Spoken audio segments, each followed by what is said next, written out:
Last time we talked about like the need for like to change your perspective around recruiting, and I think that this episode, the intention was to talk about getting big instead of getting small.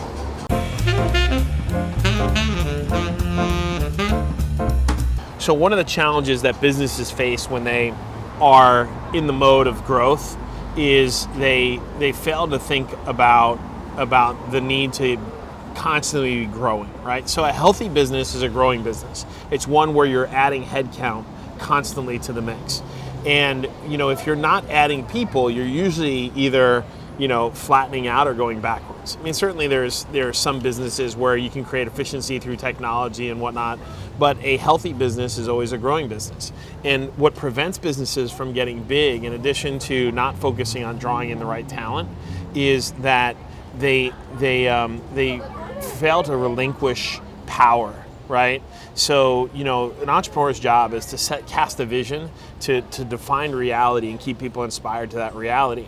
And oftentimes what happens is as we build our team, as we build our bench of people, what we end up doing is we end up populating with people that aren't as good as we are. And that's natural, right? So a number one is a number one for a reason, and 2s, 3s, and 4s, and 5s, they all have places inside of an organization. And I think what a lot of entrepreneurs fail to get comfortable with is that people aren't going to do it as good as you do. Like, they just have to be able to do it adequately enough for you to accomplish your objectives. And so what you'll see is entrepreneurs will stop adding talent to the organization, and rather than empower, rather than hand things off, what they'll do is they'll start to bring things back. They'll start to take back and take back and take back. And there's a breaking point, right? Because there's only so many hours in a day, and a lot of times what business owners fail to understand is, like, what I'm doing right now, is that commensurate with the kind of income that I want to earn? So we've talked about in the past, like, this need, like, if you want to make $1 million a year, you need to do $500 an hour work for 40 hours a week. And the minute you're not doing that work, the minute you start doing $25, $30 an hour work because you don't feel like somebody else can handle it, like, you need to check yourself. And so businesses tend to get small instead of getting big.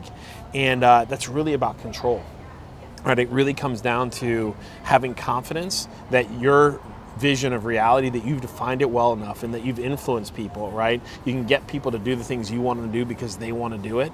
And when your vision is strong, and when you can articulate it, and when you understand, the plan of how to get there, then realistically what you need to just do is keep giving people the opportunity.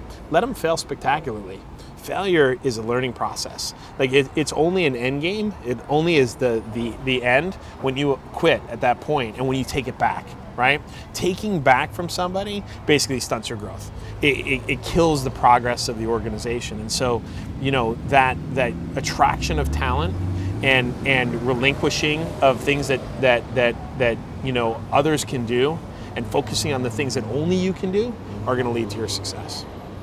And it's kind of one of the kind of real basic elements of growing a business. If you want to get big, if you want to be, right, you want to grow the largest organization, you want to be number one, you can't forfeit, the pursuit of talent. It's a relentless pursuit. You always need to relentlessly be upgrading your talent pool, and you got to give up some control, right? I think Mario Andretti said faster, faster, faster until the thrill of speed overcomes the fear of death, right? In entrepreneurship, it's almost the same thing, right? You got to grow, empower until the thrill of growth overcomes the fear of losing control. You always have to be a little out of control, and that's where the greatest amount of growth happens.